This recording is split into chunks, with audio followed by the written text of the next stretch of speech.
to PTC TV. Today we have the honor of the KDDI Telehouse team here. I've got Milad and Andy.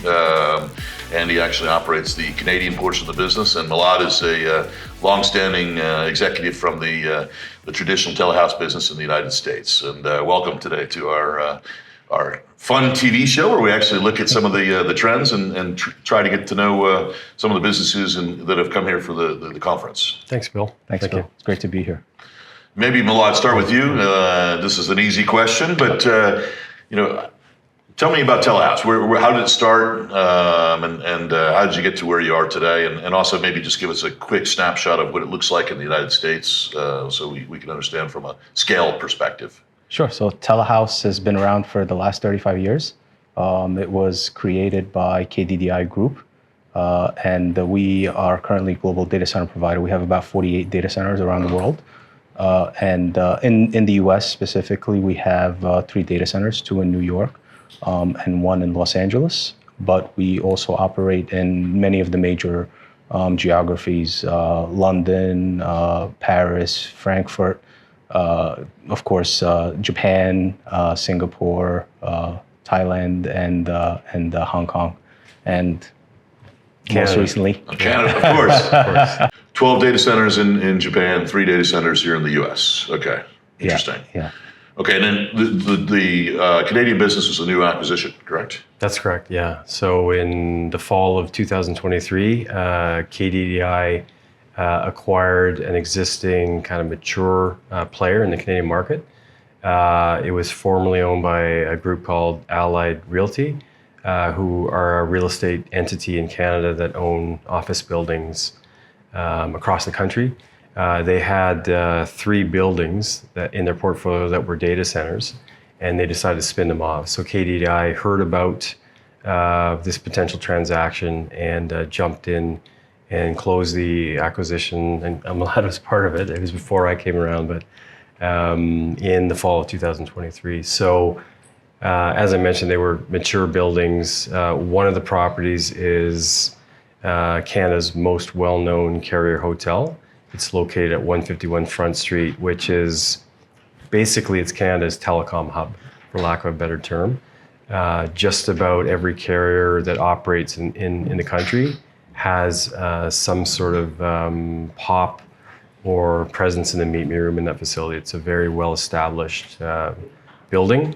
And we've basically taken that building along with the other 2 in the portfolio, and now we've created a campus within the downtown Toronto core. How do you see AI playing together in your worlds? What's you think it's going to be a big impact for your business, and how are you guys getting prepared for that?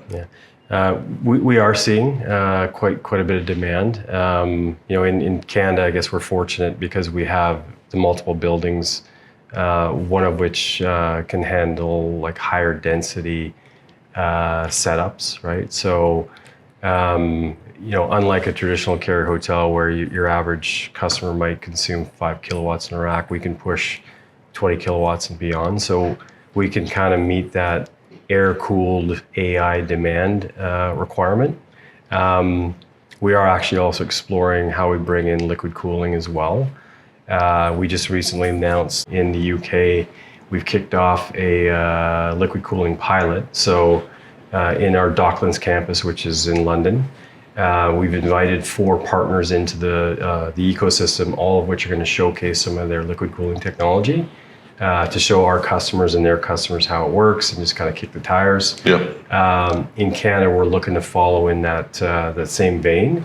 We're actively talking to partners in the Canadian market that would do the same thing in our ecosystem. AI is the future, right? It's going to be it's here to stay. Yeah. There's going to be a lot of focus, like Andy said. We are doing some POCs, and in Japan, we also just recently announced a 100 megawatt AI specific data center that we're going to be launching. So it's up and coming for us as a group, KDDI Group, Telehouse Group. to begin going into that market a lot heavier to support our customers, because we're growing with our customers, right? So our smaller density or our existing customers, they're requiring this AI demand just for their internal use or for their sub-customers or for the end users.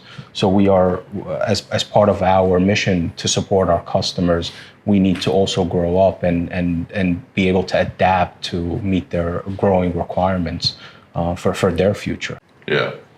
So talk about, obviously, one of the big things in U.S. and Canada now is sustainability, right? And what are you doing in your space for sustainability with your builds and even just how you're operating your data centers?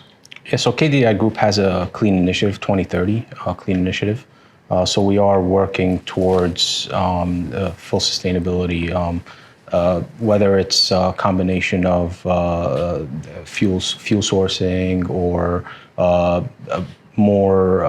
better PUE for our data centers, cleaner technology, and more cleaner power for our data centers. There's a lot going on with that, and it's a global mission for all of KDDI Group, not just our data center, but everything that we're doing across the world. But it plays a big part of it in the data center world, because it's data centers are power hungry, right? That's where a lot of this is derived. So it's installing more energy efficient equipment and getting to a optimal PUE. Is our main target, yeah. And in Toronto, we have we actually sit on a district system, which the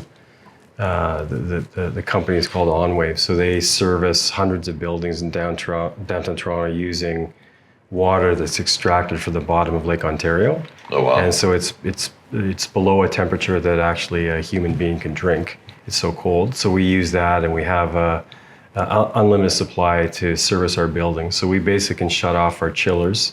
We save electricity by doing so, and we can run our plant off that chilled water from OnWave. And then as the closed loop system will heat up, and we return the water at a higher temperature to OnWave, and they use it to heat up the public water system for drinking purposes. So we figure we save that equates to about saving 40,000 homes a year. That's the energy savings using that deep lake water cooling system. Oh wow, that's very cool. Yeah, we're lucky to have it, actually. Yeah. No, it's interesting. I hadn't thought about that, but yeah, you probably have do you also do air cooling in Canada, or? Yeah, absolutely. Yeah. So the liquid is used for to basically feed the crack units that we use in the building. So it's just the cold temperature allows us to not have to cool it ourselves using our own chillers. They're lights off when we run the buildings. Our chillers are only used for backup. The water is straight from the lake system. Well, we do appreciate all of your support, and it's been an honor to have the Telehouse crew here with us and to hear about their business, because it's good to update and see, because many of us in the industry have watched you sort of evolve over the years, and it's good to 48 properties is it's a lot bigger than the last time I think I spent time with Telehouse. So you guys have grown well, and it sounds like you're thriving. So and you're doing some new acquisitions. So. Yep. Yeah. Congratulations. So thanks a lot for coming on PTC TV, and we'll look forward to seeing you around the conference. Thank you. Thanks, Bill. Thanks, Bill. Appreciate your time.